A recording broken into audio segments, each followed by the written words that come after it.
Hi friends, welcome to Shiyana kitchen. இன்றைக்கி நம்ம சேனலில் 40 பேருக்கு வெஜிடபிள் பிரியாணி எப்படி செய்யலாம் தான் பார்க்க போகிறோம். இப்போ வாங்க வீடியோக்குள்ளே போகலாம். இது செய்கிறதுக்கு ஒரு அகலமான பாத்திரத்தில் எண்ணெய் 1 லிட்டர் சேர்த்துக்கலாம். எண்ணெய் நல்லா சூடானதும் பட்டை, கிராம்பு, ஏலக்காய், அன்னாச்சி பூ எல்லாமே 15 கிராம் அளவுக்கு சேர்த்துக்கோங்க. கல்பாசி 10 கிராம், பிரிஞ்சி இலை ஒரு 5 எடுத்து 2 கட் பண்ணி சேர்த்துருக்கேன். இது நல்லா பொரிஞ்சதுக்கப்புறம் வெங்காயம் 1 கிலோ ஸ்லைஸாக கட் பண்ணி சேர்த்துக்கலாம். இப்போ வெங்காயத்தோட கலர் நல்லா சேஞ்ச் ஆகணும். நல்லா சேஞ்ச் ஆனதுக்கப்புறம் ஒரு கட்டு புதினா, ஒரு கட்டு மல்லி அதையும் நல்லா கழுவி குட்டியாக கட் பண்ணி சேர்த்துருக்கேன். இதுவும் நல்லா வதங்கினதுக்கப்புறம் தக்காளி சேர்த்துக்கலாம். தக்காளி அளவு பார்த்திங்கன்னா 3/4 கிலோ அளவுக்கு சேர்த்துருக்கேன். இப்போ உப்பு தேவையான அளவுக்கு உப்பு சேர்த்து எல்லாத்தையும் நல்லா தக்காளி நல்லா பேஸ்ட் ஆகிற அளவுக்கு வதக்கிக்கோங்க. இப்போ இஞ்சி பூண்டு பேஸ்ட்டு சேர்த்துக்கலாம். இஞ்சி 400 கிராம், பூண்டு 400 கிராம் அளவு எடுத்து ரெண்டையும் நல்லா பேஸ்ட் பண்ணி சேர்த்துக்கோங்க. இப்போ எல்லாம் நல்லா வதங்கினதுக்கப்புறம் மசால் பொருட்கள் சேர்த்துக்கலாம். மிளகாய்த்தூள், மல்லித்தூள், கரம் மசால் தூள் எல்லாமே ஒரு 30 கிராம் சேர்த்துக்கோங்க. பிரியாணி மசால் இருந்தால் அதை ஒரு 50 கிராம் சேர்த்துக்கோங்க. எல்லாம் சேர்த்து நல்லா பச்சை வாசனை போகிற அளவுக்கு வதக்கிக்கோங்க. இப்போ தயிர் சேர்த்துக்கலாம். தயிர் பார்த்திங்கன்னா இன்றைக்கி ஒரு 1/2 லிட்டர் சேர்த்துருக்கோம்.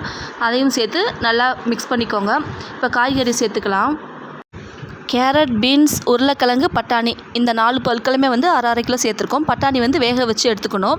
எல்லாம் சேர்த்துட்டு மீல் மேக்கர் ஒரு 1/4 கிலோ, பீட்ரூட் ஒரு 1 எல்லாம் சேர்த்து நல்லா குட்டியாக கட் பண்ணி மிக்ஸ் பண்ணிக்கோங்க. இப்போ காய் நல்லா வேகட்டும். எல்லாத்தையுமே அடிக்கடி கிளறி விட்டுக்கோங்க. விறகடுப்பில் செய்கிறதுனால அடிப்பிடிக்க வாய்ப்பு இருக்குது. அதனால் அடிப்பிடிக்காத அளவுக்கு நல்லா கிளறி எடுத்துக்கோங்க. இப்போ தண்ணி சேர்த்துக்கலாம். தண்ணியோட அளவு பார்த்திங்கன்னா இன்றைக்கி 5 கிலோ சீரக சம்பா குருணை எடுத்திருக்கோம். 1 கப்புக்கு 1.5 கப் அளவுக்கு தண்ணியோட ரேஷியோ அதை கணக்கு பண்ணி சேர்த்துக்கோங்க. தண்ணி நல்லா கொதிச்சக்கப்புறம் அரிசி சேர்த்துக்கலாம். எலுமிச்சம்பழம் பார்த்திங்கன்னா ஒரு 3 எலுமிச்சம்பழம் சேர்த்து நல்லா கிளறிக்கோங்க. தண்ணி நல்லா வற்றினதுக்கப்புறம் தம் போட்டுக்கலாம். லாஸ்ட்டாக கிளற வீடியோ எடுக்க டைம் இல்லை. ஏன்னா நாங்கள் இது ஒரு ஹோமுக்கு செஞ்சு கொண்டு போனதுனால டைமுக்கு அவங்களுக்கு சாப்பாடு கொடுக்கணும் அப்படின்றக்காக வேகமாக எடுத்துகிட்டு போயிட்டோம். ஆனால் ஹோமில் கொடுத்த சாப்பாடை ரொம்பவே ஹாப்பியாக சாப்பிட்டாங்க. சூப்பராக இருந்துச்சு. ஃபைனலாக மந்த்லி ஒன்ஸ் ஏதாவது ஒரு ஹோமுக்கு இல்லை ஹோம்லெஸ் பீப்புள்ஸ்க்கு செஞ்சு சாப்பாடு கொடுக்கணுன்னு பிளான் பண்ணியிருக்கோம். நாங்கள் செஞ்சு கொடுத்த ஃபஸ்ட்டு ஹோம் இது தான். நல்ல ஒரு எக்ஸ்பீரியன்ஸாக இருந்துச்சு.